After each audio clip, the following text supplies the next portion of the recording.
आज आपण क्रांतीसूर्य महात्मा ज्योतिराव फुले यांच्या कुलभूमीमध्ये स्मारकाच्या आवारामध्ये असणाऱ्या महात्मा फुले सांस्कृतिक क्रीडा मंडळाच्या मार्फत राबवण्यात येणाऱ्या एक गाव एक गणपती या संकल्पनेतून साकारलेली गणेशोत्सवास भेट देणार आहोत। एक गाव एक गणपती संकल्पनेमधून जे गणेशोत्सव साजरा केला जातो त्या अंतर्गत आपण त्यांना त्यांच्या मंडळाबद्दल माहिती विचारतोय।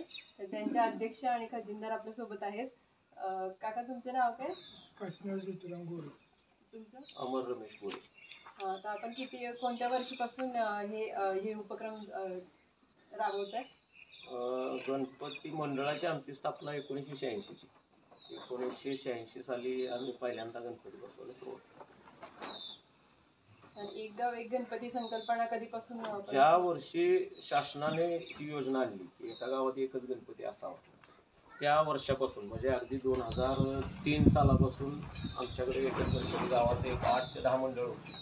सगळ्या मंडळांनी एकत्र विचार केला आणि या ठिकाणी गणपती बसवण्याचं ठरलं। संपूर्ण गावाच्या वतीनं हा एवढा एकच गणपती या गावात बसवला जातो। 2003 साली आम्हाला गणराया अवॉर्ड जो सातारा जिल्हा पोलीस आयुक्तांनी जे स्पर्धा ठेवली होती त्या स्पर्धेमध्ये सुद्धा आमचा नंबर आला होता। आम्हाला 2010 पर्यंत ते बक्षीस मिळत होते। 2010 पर्यंत आम्ही एक गाव एक गणपतीचे आमच्याकडे सर्टिफिकेट वगैरे आहे। आणि त्याआधी गावात किती सार्वजनिक गणपती होते? त्याच्या आधी 12 गणपती बसायचे। 12 गणपती होते। त्यानंतर 2003 पासून कंटिन्युअस एक गाव एक गणपती अंतर्गत आपल्या गावात एकच सार्वजनिक गणपती बसतो आणि ही परंपरा आजपर्यंत सातत्याने चालू आहे। आणि यावर्षी आपण आपल्या प्रशासनाने आवाहन केल्याप्रमाणे एक गाव एक गणपती अंतर्गत किंवा पर्यावरणपूरक गणेशोत्सव साजरा करण्याच्या निमित्ताने ते मोठ्या जी मूर्ती आहे त्या मूर्तीचं विसर्जन न करता छोट्या मूर्तीचं विसर्जन करणार आहेत। तर आमचं मॅडम कसं असतं की आम्ही 3 वर्ष ही मूर्ती ठेवतो, मोठी मूर्तीचं विसर्जन करत नाही। त्याच्याबरोबर एक छोटी मूर्ती बसवून त्या मूर्तीचं विसर्जन करतो। आणि शासनानं जरी आता जरी डॉल्बीचा नियम घालून दिला असला तरी आमच्या मंडळाचा रेकॉर्ड आहे, आजपर्यंत आम्ही गावात कधी डॉल्बी वाजवलेली नाही। आम्ही पारंपरिक जे वाद्य आहेत, ढोल, गजी ढोल, झांजपथ्य असले नृत्याचे कार्यक्रम, त्यामुळे महिलांचा सुद्धा सहभाग असतो आमच्या मिरवणुकीला। आणि शासनाने जो नियम घालून दिलाय की 10 वाजायच्या आत मिरवणूक संपली पाहिजे, आमची मिरवणूक 9 साडे 9 वाजेपर्यंत संपून जाते। कोणत्याही प्रकारचा गुलाल, फटाके असले कोणताही प्रकार आमच्या मिरवणुकीमध्ये प्रदूषण विरहितच आम्ही करतो। साऊंड सिस्टीम सुद्धा आम्ही शाळेच्या नियमानुसार गावातल्या शाळा सुरू झाल्या की आमची साऊंड सिस्टीम पूर्ण बंद असते। संध्याकाळी सुद्धा 9 वाजल्याच्या अगोदरच आमची साऊंड सिस्टीम आरती झाली की बंद होते। आणि विविध उपक्रम सुद्धा आमचं मंडळ राबवतं।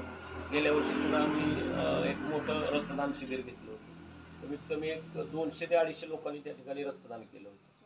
दरवर्षी एक प्रसाद महाप्रसाद म्हणून आम्ही भंडारा ठेवतो गणपतीचा। महिलांसाठी कार्यक्रम असतात, लहान मुलांसाठी एक वक्तृत्व स्पर्धा असतात, निबंध स्पर्धा असतात, रांगोळी स्पर्धा असते जी मुलांना त्याच्या कलेला वाव मिळावा यासाठी आमच्या मंडळाचं नाव असताना सांस्कृतिक आणि क्रीडा मंडळ। आम्ही खेळांना आणि संस्कृतीला प्राधान्य देणार आमचं मंडळ आहे आणि संपूर्ण गावाचा सहभाग असतो यामध्ये। आरतीला संध्याकाळी अगदी 200 ते 250 लोक आरतीला या ठिकाणी उपस्थित असतात। सगळे धार्मिक परंपरेनुसार आम्ही हा उत्सव साजरा करतो। खूप सुंदर। पृथ्वी आपला जसं 5 तत्व आहेत, जे जल, वायू, प्रदूषण, ध्वनी प्रदूषण, या सगळ्या गोष्टींचा त्यांच्या मार्फत ऑलरेडी पालन केलं जातं आणि त्यानुसार पर्यावरणपूरक गणेशोत्सव ते साजरा करत आहेत। त्याच्याबद्दल त्यांचं खूप खूप अभिनंदन।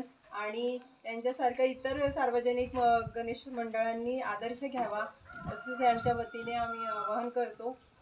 आणि एक गाव एक गणपती ही संकल्पना आहे ती खूप सुंदर प्रकारे राबवली जाते। त्याबद्दल तुमचे खूप खूप आभार। धन्यवाद।